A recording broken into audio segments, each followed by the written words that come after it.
Arquitectura Expandida est née comme collectif en Colombie, plus ou moins dans les années 2010.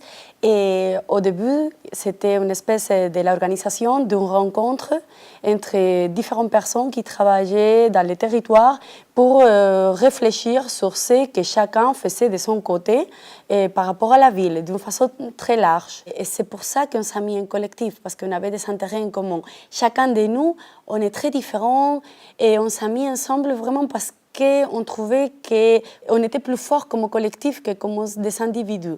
On pouvait mélanger des différents savoirs que chacun a ou des différentes habilités et pouvoir se mélanger. Arquitectura expandida, en français, si on devrait le traduire, ce serait architecture expansée, ce qui voudrait dire que l'architecture vient se nourrir d'une quantité d'éléments, de disciplines, de points de vue. Du coup, si on prend cette définition un peu de l'architecture, on ne se sentirait pas très commode d'arriver dans un territoire et dire aux gens ce que vous avez besoin, c'est cela, vous avez tel problème, nous on a la solution de votre problème, vous devez faire ça et avec ça vous allez trouver une solution à tout. Donc du coup, si on part de ce point de vue-là, on doit travailler avec les personnes du territoire parce que c'est eux qui ont une grande partie des réponses à leurs problèmes. L'origine d'Arquitectura Expandida, c'est aussi très relié à la volonté, depuis une question disciplinaire, parce qu'on est architecte, mais dans les collectifs aujourd'hui, on n'est pas tous architectes. Mais à la base, c'était une volonté de vouloir se poser la question par rapport aux limites des disciplines. C'est pour ça que même si maintenant, aujourd'hui, on est un groupe qui bouge, un nombre de personnes à l'intérieur de l'Arquitectura Expandida, les personnes qui on est au noyau du collectif, on est des architectes, des artistes, ingénieurs, des formations. On ne sait pas si on se définit comme des architectes ou des artistes, on préfère se définir comme des citoyens, tout simplement.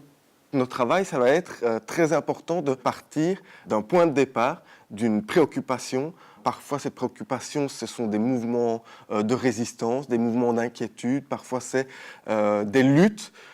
Souvent, ces luttes, les institutions appellent ça plutôt des rêves. C'est une espèce de combat, un combat qui n'est pas spécialement violent, mais c'est un jour le jour, travailler, essayer de changer les choses. Mais on a devenu un collectif d'autoconstruction pour s'organiser ensemble, mais aussi pour revendiquer une sorte de droit à la ville et comment on peut être très stratégique dans le cadre de l'urbanisme, de l'architecture, de la gestion du territoire. Le collectif, qui est représenté par plusieurs personnes de plusieurs nationalités ou de territoires différents, se rencontre avec ses citoyens, avec ses voisins, pour une construction qui a une partie physique et une partie sociale, mais aussi une partie symbolique, un message qu'on veut faire passer. Et alors on va construire quelque chose, ça c'est un petit objectif, on a très clair cet objectif, on va dimensionner cet objectif et à partir de ça, ça permet de planifier des activités culturelles, ça permet de planifier des revendications au pouvoir public, ça permet de faire plein de choses avec cet objectif. Par exemple, on a fait des processus de construction des espaces multiples dans des quartiers qui ne sont pas légalisés après 30 ans parce qu'ils ont un problème, parce qu'ils sont dans une réserve médio-ambientale, par exemple, et on construit ça avec eux.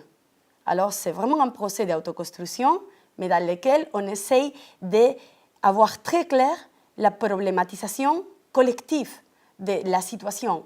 Après, c'est ça qu'on appelle les résistances créatives. Après, c'est des constructions, on utilise les bambous colombiennes, il y a une technique, il y a des matériaux qui sont intéressants, qui sont aussi assez symboliques, mais en gros, on essaye d'avoir une construction physique, mais qui relie plein de choses. Il n'y a pas une grande différence entre cette petite construction et la question macro du territoire. Alors les macros et les micros ne sont pas très différents.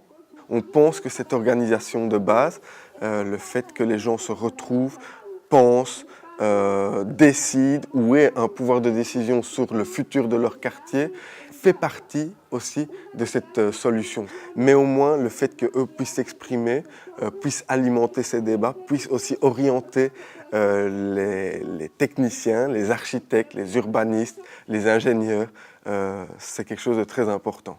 Nous, on a été invités pour la Fondation Médicis à Clichy-Montfermeil et aussi pour le Centre Pompidou pour une résidence qui devrait se développer les prochaines années.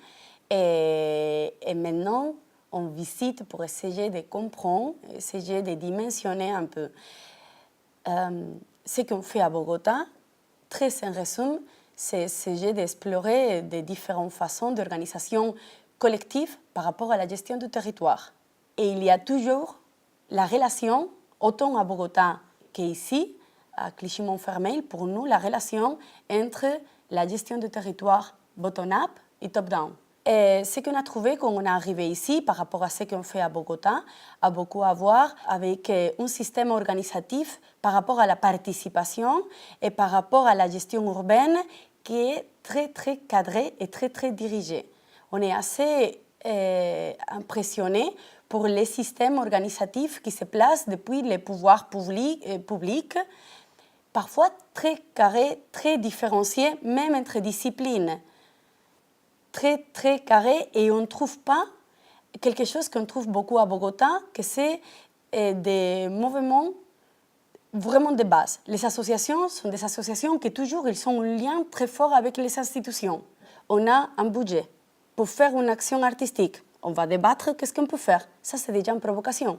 Avoir le budget, c'est une provocation à parler, à débattre, à se dire, bon, ah non, mais ça nous intéresse, et pourquoi on ne ferait pas un parcours ou une piste de skate, on peut autoconstruire la piste de skate, et parfois c'est peindre une case d'escalier ou des besoins pas trop créatifs, très fonctionnels. C'est ça où on pense qu'on peut mélanger et qu'on peut avoir un rôle fort dans ce dialogue, en essayant de devenir ce besoin très fonctionnel à quelque chose qui répond à un besoin fonctionnel, mais qui en plus est très symbolique. Tu peux faire quelque chose de très beau, mais si les gens n'en profitent pas, n'ont pas compris pourquoi on a fait ça, ben ça reste abandonné, c'est fermé 5 jours sur 7, et donc réellement l'impact est très petit.